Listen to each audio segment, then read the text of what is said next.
Hello, my fellow presenters.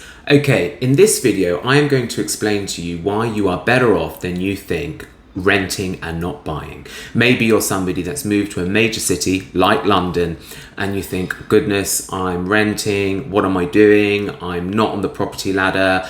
I don't have my own place that is going to be mine where I have control. And I'm going to explain to you why you are doing the right thing and you are on the right track. And especially if you have a freelancer career, perhaps a creative ambition or a business that you're passionate about scaling up, why staying in the city is the right thing. And actually there's a lot of opportunity involved when you are renting. Okay, so in America, there's a famous financial coach called Ramit Sethi, and he's got a show on Netflix called How to Get Rich. And what's interesting is he's been on various podcasts, interviews, and he's often been attributed with this mantra of not buying a house, telling people not to be fixated on that. Often a lot of what he says is taken out of context, so I hope to be able to shed light on what he's saying, how that applies to my situation and probably your situation, and that particularly for the current climate, for my generation and younger, or even if you're an older generation person and you've moved to the city because you're in a new lease of life, then actually even then renting is still the right option for you. And what's interesting is he was interviewed on Diary of a CEO, and I've often watched his interview quite a few times and various clips because there's a lot of things he says in there that really for me are golden nuggets. And in there he actually talks about how he's a renter, and actually despite being very financially affluent, it makes sense for him to rent. And here's the clip. It's a great question. And particularly in America, we love this idea of ownership. We are taught you've got to own. Owning a house is the best investment. It means you are successful. And if you're renting, no one really says this, but what they deep down say is you're a loser. Yeah. Okay. This individualistic strain really runs deep, and it has led a lot of people to make poor financial decisions. First of all, you might be surprised to hear my view is that owning can be a good financial decision, but it also can be a very bad financial decision. In fact, I rent by choice. And living in New York, for example, I lived here for a long time.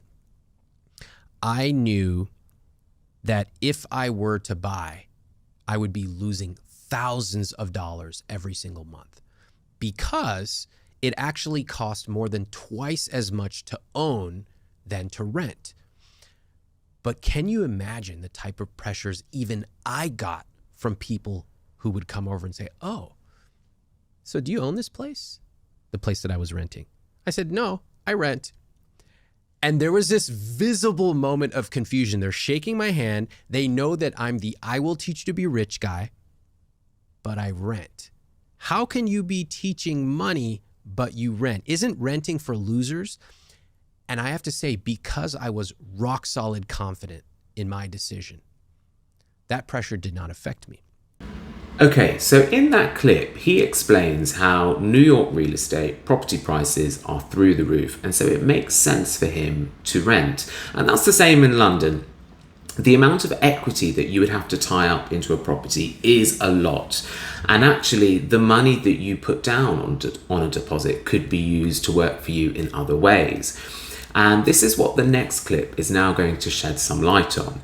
Because actually, with anything you do, there's an opportunity cost. What's the opportunity cost to perhaps just putting that into a tax-free ISA, stocks and shares ISA, letting that build, and that go towards your future? What is the right way for you to go about building up your kind of financial independence and your future and your retirement that's right for your path? This is how most people think about buying a house. They think, grandma bought a house in Austin, Texas in 1970 for $100,000. Grandma just sold it 50 years later for $1 million. Grandma made $900,000. They go, it's the most profitable thing you could do, buy a house. I go, okay, that sounds really nice. Did Granny factor in how much she spent on maintenance for the past 50 years? No. Did Granny factor in inflation and how that affected her return? No. What's inflation? Did Granny factor in the opportunity costs of what that down payment could have been used if invested in the S&P 500? No. And did Granny look at all these phantom costs such as interest on the loan? No. It's not simply the bigger number minus the smaller number. That's wrong. That is simplistic. For the biggest purchase of your life, you've got to go deeper. Again, when I was living here, I kept a very close eye on real estate. And the place right next to me, same square footage, same number of bedrooms, same everything, it would have cost 2.2 times what I was paying in rent. So just to give you an example, if I was paying $3,000 a month, it would have cost about $6,400 a month to own. Okay. I said, you know what? I like renting. If I have a problem, I just text my landlord. I took the $3,400 I would have spent owning when factoring in phantom costs, maintenance, interest, taxes, all that, and I simply invested it. And I made more money doing that than I would have owning. I really think that example that he gave there is really important, really clear cut, because he talks firstly about inflation. That's the one thing that we know that we have to account for in the future. But also he talks about the cost of paying off the borrowing, the mortgage interest, because actually that's not you paying back your capital. And that is a high cost, even with current rates not being as high as what they were in the 80s. I think often I speak to people from the older generation and say, oh, but back in the 80s, we had really high mortgage interest. But even then, you're going to be paying off a lot of interest. So that's something you have to deduct. But also the cost of getting a new boiler, perhaps the washing machine breaks down, any kind of structural problems, plumbing issues, electric. If you have a good landlord, which I appreciate there's a caveat, a lot of people have very difficult landlords, but when you take into account all of those extra costs, those really add up over time, particularly when he talks about a roof cost, because that is thousands and thousands of thousands, and you have to spread that over the course of the time. You don't have that when you're renting. So, and obviously there's the cost of maybe you want to personalize, do up the place, because you think, oh, actually I've bought this, so I want to kind of make it more of my own home. I want to put my own stamp and spin on it. But actually, that's not you investing always. You might be adding value to it. You might be adding value to a property, but actually you are kind of spending for your own fulfillment, enjoyment, which is fine. But he points out here that actually you're not investing, so you don't need to be thinking about that. This isn't something that you're doing for your financial future and your financial freedom. Also, the other thing he talks a lot about is opportunity cost. The cost of being able to put that money into stocks and shares. In the UK, we have tax-free ISAs. I really want to start building mine up again, have that kind of pot for my future pension, because being self-employed, that's really important. So he talks about that, and actually the returns that you would get year on year in the stock market in comparison to, say, what you get on a house. And he goes into that further in this clip here. How does buying a house compare in terms of returns to something like investing in the S&P 500? It's quite poor, actually. Really? Yeah, over about 100 years, there's great research showing that it has essentially matched inflation. It's been slightly above inflation. People find this mind-boggling. Again, because they think somebody bought a house for 100K and they sold it for $1 million, so it's 900K. But they don't properly factor in inflation, opportunity costs, phantom costs, all that. It's really hard to factor these numbers in, but it's critical because it's the biggest purchase of your life. So there you go. But also notice how there is something where if you are putting a lot of equity into a home, you're tying up a lot of your assets in something that's actually really hard to liquidate and sell. Maybe you get to a point where you're like, I want to be able to go on holiday. I want to be able to go traveling for a stint. If you built up a stocks and shares ISA, for example, you might be in a position later on in your life to think, right, now I'm going to withdraw a bit of money from that and I'm going to go traveling. Whereas with a house, that's a lot more difficult. The other thing I'm going to just really emphasize, I understand there's the caveat of, you want to be in the city, And it's that uncertainty of moving from place to place. You don't know what the rent hike's going to be, if it's going to remain affordable for you. These clips really kind of put into perspective for me, oh, actually, renting is not a bad thing, but we just have to make it work for us. Let's think about what those extra costs would be and ask ourselves, are we really putting enough by a month? Perhaps there's a discipline that you can kind of put on yourself. Right, I'm going to start with £50 a month. What is my overall income a month? 10% a month, and just put that by. PAYE, salaried associates that we work with when we're self-employed, they're often getting money put into a pension. So if we put money aside and put that into a stocks and shares ISA, we're building a pension too, which we need, because we need to be thinking about both our kind of, you will be thinking about your home security, but you don't need to worry about that now. But equally, we're thinking about what is our pension for the future and what might that look like, and that might come from different sources, and that's okay. There's something else that Ramit talks about in this interview which really resonated with me, and I think is an important message to share. And that's, if you're young, or if you're young in a particular career path or a new chapter of your life, I think it's important to emphasize that and make that distinction. That by you moving to the city, you are benefiting from being able to bounce ideas of other people and really grow your career. Because when you're in the city, it kind of comes back to what's known as the economics of agglomeration. You're able to benefit from other ideas and be able to develop with your peers and get more information, become better at your craft or whatever it is that you're doing. I'm going to give you some examples here. After university, I had some really creative interests. I wanted to learn about acting and theatre. I'd always enjoyed performing. And I started doing some classes, and I started being told about, Ken, if you don't want to go to drama school, that's absolutely fine. But what you can do is go and get involved with lots of theatre outreach schemes where you can go for about a year, you might do a play at the end, there'll be a sharing, and you can build a CV up that way.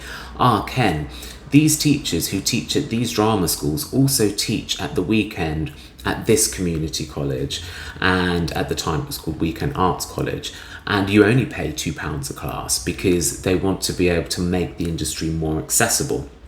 And you're being taught the same material, there's a sharing at the end. So I would go and do that, and then I would meet people who would start their own projects of, we're going to do a reading of this. I remember I did a particular adaptation of The Taming of the Shrew, but it was set in the Caribbean, and we got to work with great actors, and we had the venue to have it being shared, and it was great. But my point is, these are real life examples that I can talk about in my situation where I was benefiting from being able to build my CV without having to go to drama school and spending tens of thousands a year for drama school education and not being able to earn any money because when you're in drama school, it's very full on. And so I was able to build that up and really getting this kind of mentality for, this kind of how to hustle and how to go out and get what you want and find out about new things and new opportunities and explore other parts of the city that I otherwise wouldn't have the reason to do so, and meet some great people. And I particularly when I talk about WAC, this college that I went to, some people are doing some phenomenal things now, and it really became this sort of hub where great artists would emerge from there. And I'm so grateful for being able to have the opportunity to build a CV in this way, because it's so hard if you've already been to university to get funding. So that was the right thing for me, but it would have only happened for me if I had access to London and I was able to kind of live in and around London. Particularly for young people, I don't give a lot of unsolicited advice. I used to do it when I was young, when I just learned about money, and I realized nobody really wants to hear it. They really don't.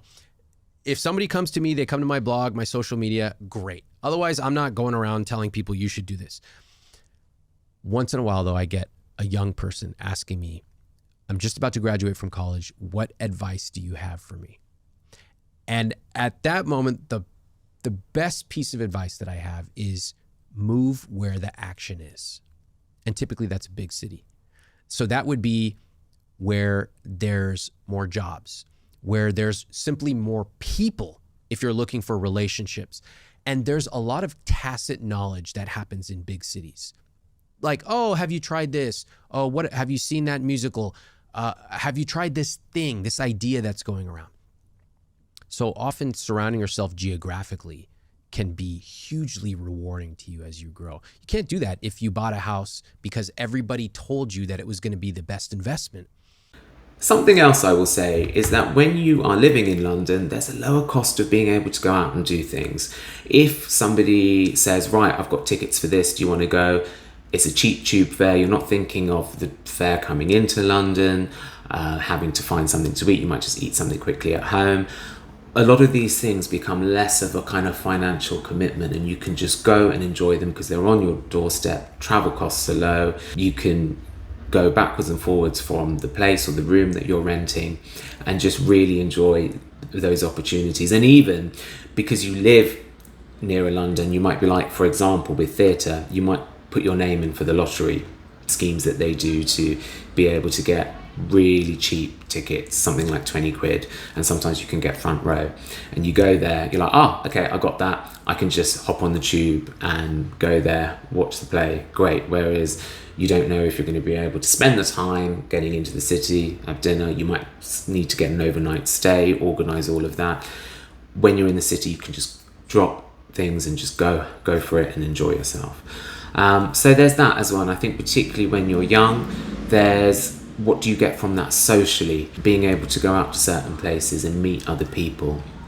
I think what I want to say here is don't feel stuck in terms of, right, I just need to keep saving, be at home, because actually you might be denying yourself opportunities to develop that you might not see in a financial or economic sense straight away, but actually it will manifest itself in other ways in terms of the relationships that you build, the kind of life lessons that you learn, and some of those can just be absolutely invaluable.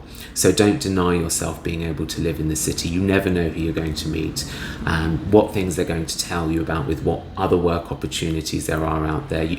You'll be more susceptible to trying new things because it's not so much of an ordeal. Okay, so there you have it. Are you a renter? Has watching this video made you feel more validated in being a renter, whereas perhaps you weren't before and you felt kind of anxious about that?